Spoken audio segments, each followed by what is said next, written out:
Hola, me llamo Marcos, soy uno de los colaboradores e investigadores que participa en este proyecto.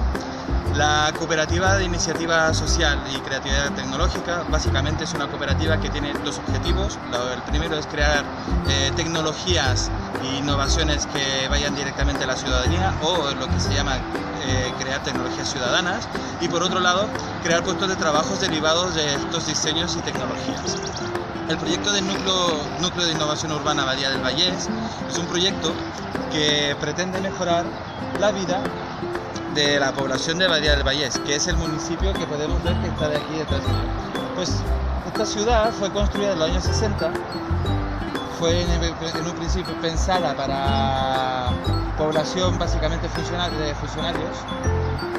y con el desarrollo urbano del Vallés pues ha ido quedando aislada. Arquitectónicamente ha ido quedando aislada y actualmente tiene serios problemas de pobreza energética. La población generalmente se caracteriza por tener rentas bajas y en proceso de envejecimiento. Y además de esto, los materiales de construcción no son los más adecuados para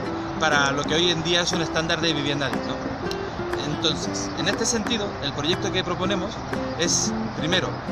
crear un núcleo de innovación urbana en el barrio, en el municipio mejor dicho, que puede articular los beneficios de la economía social y solidaria, llamando a participar a Somenergia y a Wifinet, por ejemplo. Somenergia para lo que sería todo el tema de abastecimiento de energía, y Wifinet lo que es la conectividad a internet, los conocimientos y tecnologías de la Universidad, de la Autónoma de Barcelona, que es de donde es nuestro entorno de trabajo, y la participación de las ciudadanías de los ciudadanos de Badía del Vallés. Los objetivos que tendrá este núcleo de innovación urbana, uno de ellos, aparte de la conectividad y transversal entre diferentes sectores, es prototipar un material aislante que sea capaz, por un lado, de dar solución de una manera económica y barata e inteligente a los problemas de pobreza energética y necesidades de aislamiento de las distintas viviendas, y que este prototipo, a través de unos procesos de participación y involucración de la ciudadanía, pueda derivar en la creación de una cooperativa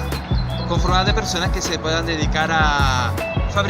diseñar, fabricar y vender o instalar este futuro producto.